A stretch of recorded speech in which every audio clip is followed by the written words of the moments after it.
Desperate Dan, Shootout, Pow, Bang. Beautiful. But I'm like to say, I consider myself a John Wayne. I'm ready to take on all comers like the best westerns.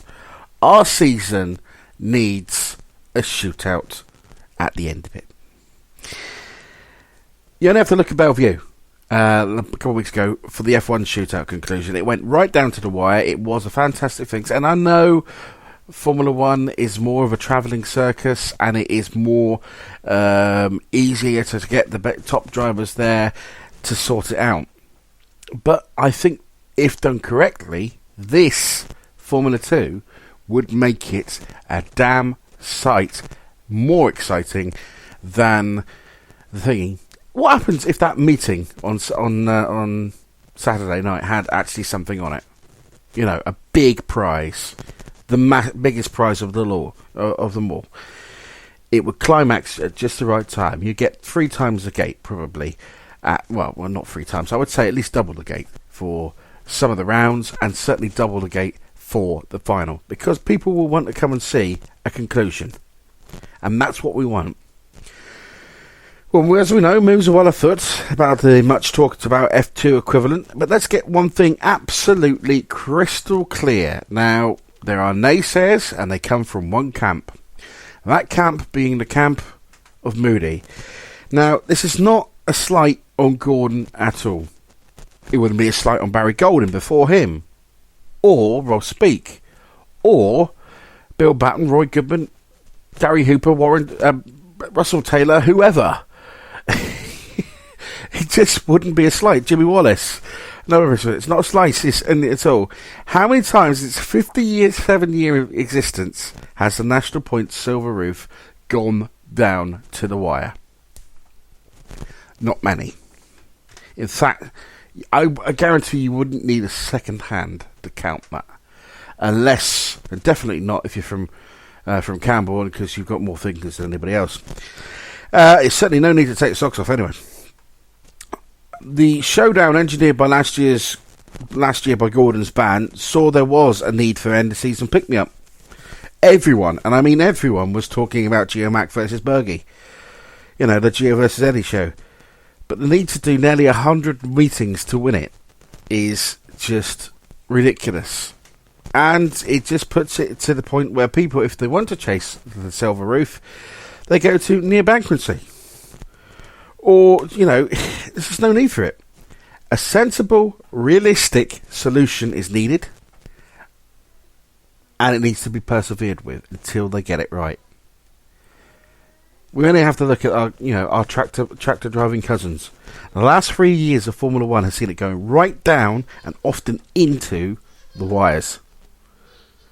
And as a Formula 2 fan, it's very exciting to follow, even on Stocksnet or All Stocks or on My Laps or Facebook Live or whatever.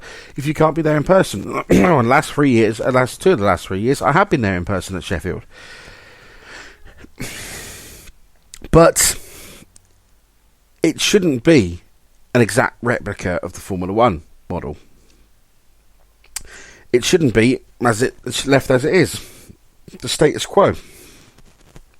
As mentioned before, a season-long title shouldn't be over and done with, and destined to be won at the end of the season. It shouldn't be all over and done with mid-season, and that's what it has been. And that's it's no disrespect to Gordon, because again, like I say, he's different gravy. But, and I do think he could potentially win the first shootout. We almost won this shootout. But a Grand National Championship isn't run in June, so therefore the national points shouldn't be won in June. It makes it just a bit of an anticlimax. And because of the geographical skewing of meetings, more meetings, if you draw a map and you point in that map and then travel 3 hours, the Scottish drivers have access to over 50 meetings without leaving that 3 hour cycle. So 3 hours down to Barford, Cowden Beef, and if they were Mad, Crimond, those tracks, you've got access to, well, I'd say best part of, I would say nearly 50 meetings. Now that's not fair.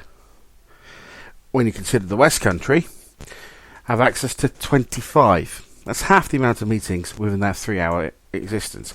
And I know, yes, they should be travelling, and yes, we have a clash as well, which doesn't help. So it's actually 24.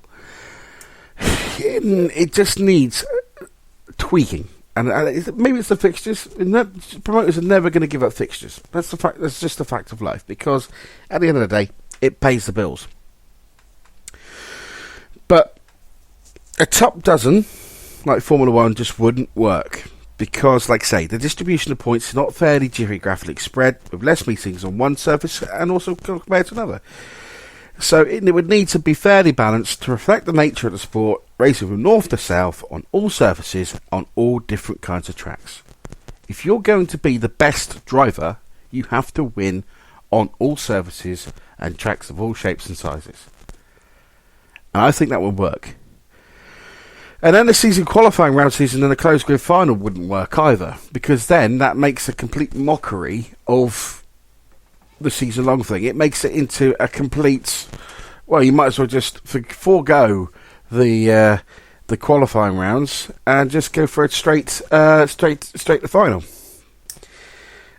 I don't believe it should replace the national points. However, I still think this title should carry the silver roof to give it the gravitas it deserves. Silver checks or silver stripes should be in place for the person who ends up with the most points, all told, at the end of the season. Look at other sports. Rugby is a recent sport which has gone from league titles to end of season playoffs. Now, the end of season playoffs, what then happens is the league leaders win the League Leaders Shield, which is another title that they get given. It's a prestigious thing for that. They also get an easier ride to the grand final. In Super League, for example, if you win the League Leaders Shield, you don't actually play a game until it gets to the semi-final stage. Whereas the teams finishing in 7th and 8th have got to play about 5 or 6 games to get to that stage. By that point, they might be knocked out by the team in 4th or 3rd or 2nd or 1st. So if the team in 8th actually wins 5 games, it can win it. But then, if it's won 5 games in a row, it deserves it. American sports, another case in point. Super Bowl. The Super Bowl is a massive event. How do they do their sport over there? They split them into conferences. They have leagues. The winners of those leagues play off. And then they play off again. And then all of a sudden you've got 2 teams, one from the AFL, one from the AFC and one from the NFL. And you end up with 2 teams playing out for the Super Bowl in front of the biggest televised sporting audience in the world. It's not, the person who romps the league doesn't do that. Yes, we are in this country a football-based and to be honest, the playoff system will never happen in this country because we like our leagues to be done with the most wins.